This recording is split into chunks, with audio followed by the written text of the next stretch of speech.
Now let's understand a decrease in the budget deficit. अब budget deficit में decrease जो है उसके हम इफेक्ट समझते हैं. Budget deficit is a situation where government expenditure exceed the government revenues. Budget deficit क्या है? एक ऐसी सिचुएशन को कहते हैं जब गवर्नमेंट के एक्सपेंडिचर ज़्यादा हों गवर्नमेंट के रेवेन्यू से. गवर्नमेंट जितना मतलब एक्सपेंड कर रही है और रेवेन्यू जितना आ रहा है उससे भी अगर एक्सपेंडिचर बढ़ जाए तो बजट डेफिसिट है. अब policy aimed at reducing the budget deficit. तो पॉलिसी जिसको एम किया जाता है कि बजट डेफिसिट को कम किया जाए, गवर्नमेंट की स्पेंडिंग को कम किया जाए, उसको हम कहते हैं फिस्कल कॉन्ट्रैक्शन या फिर fiscal consolidation. Now let us understand the dynamic effects of decrease in the budget deficit. तो बजट डेफिसिट में डिक्रीज के कुछ डायनेमिक इफ़ेक्ट्स देखते हैं. जैसे देखो, बजट डेफिसिट जब कम होता है तो उसकी वजह से ना आउटपुट भी कम हो जाता है. Decrease in budget deficit.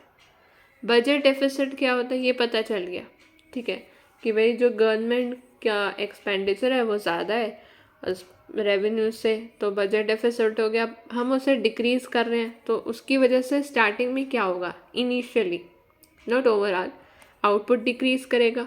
Over time output वापस से नेचुरल लेवल ऑफ आउटपुट पे आ जाएगा. अब assume that output is initially at natural level of output. अभी डायग्राम दिखाऊंगी. So the economy is at point A and as shown in the figure. Now decrease in the government spending from G to G dash shifts the aggregate demand curve to the left from AD to AD dash. Now for a given price level, output is lower and in short run equilibrium moves from A to A. Output decrease कर जाएगा और price level भी decrease कर जाएगा. अब मैं आपको इसे समझाती हूँ. And over the time as long as output is below the natural level of output, फिर एग्रीगेट सप्लाई कर शिफ्ट करेगा और इकोनॉमी जो है वो एग्रीगेट डिमांड के अलॉन्ग मूव करेगी और आउटपुट वापस से बैक हो जाएगा. ओवर टाइम की बात है. अब समझिए क्या हो रहा है. जैसे शॉर्ट रन की बात करते हैं. स्टार्टिंग में क्या था कि इनिशियली प्राइस जब हमारा एक्सपेक्टेड प्राइस लेवल के बराबर था, है ना, और जब हमारा output natural level of output के बराबर था, तब ये हमारा एग्रीगेट डिमांड था एंड ये एग्रीगेट सप्लाई था. ठीक है, ये इक्विलिब्रियम पॉइंट.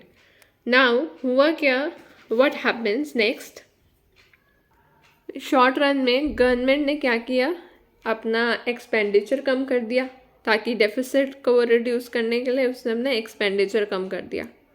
ठीक है, अब देखो शॉर्ट रन में एक्सपेंडिचर कम हो गया तो अब एग्रीगेट का जो डिमांड है वो भी डिक्रीज़ कर जाएगा इनिशियली. ना डिक्रीज कर जाएगा तो एग्रीगेट का डिमांड क्या होगा, एग्रीगेट डिमांड था ये, now it will shift downward.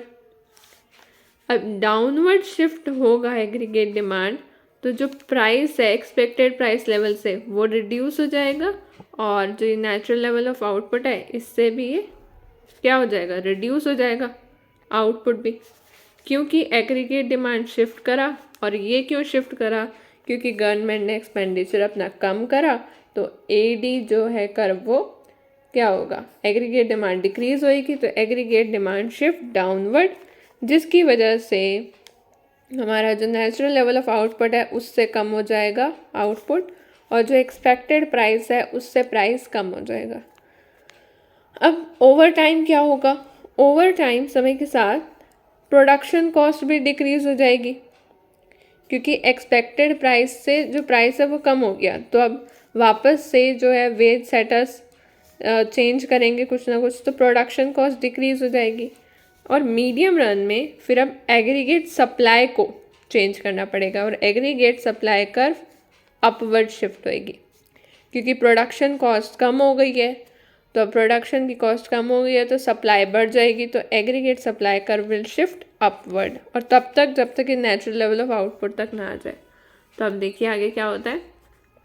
ये यहाँ तक समझ आ गया, ये यहाँ से यहाँ हो गया. अब देखो, अब over time aggregate supply curve है वो शिफ्ट करेगा तब तक शिफ्ट करेगा, कब तक, ये एग्रीगेट सप्लाई कर्व था यहाँ पे। अब क्योंकि हमारा जो वाई है, वाई डैश है, मतलब नेचुरल लेवल ऑफ आउटपुट से एक्चुअल आउटपुट कम हो गया और प्राइस एक्सपेक्टेड प्राइस से कम हो गया, तब ये ए एस जो है वो यहाँ शिफ्ट करेगा इधर। और ये तब तक ऐसे शिफ्ट करता रहेगा, ऐसे ये तब तक शिफ्ट करता रहेगा जब तक ये नेचुरल लेवल ऑफ आउटपुट के बराबर ना हो जाए। और इधर जो है हमारी इकोनॉमी, मतलब ये जो पॉइंट है ए डैश, ये यहाँ पे मूव ऑन करेगा along the aggregate demand curve A dash, है ना। तो क्लियर है। और अब इस केस में यहाँ तक पहुँच तो गया, यानी हमारा नेचुरल लेवल ऑफ आउटपुट तो आ गया, अटेन कर लिया हमने, बट जो प्राइस है वो और भी ज़्यादा डिक्रीज हो गया। पहले ही वो एक्सपेक्टेड प्राइस से कम था, पर अब और भी कम हो गया। तो यहाँ तक आई होप आपको समझ में आ गया होगा ये एग्रीगेट डिमांड और एग्रीगेट सप्लाई के मॉडल में। अब हम ISLM मॉडल में समझेंगे।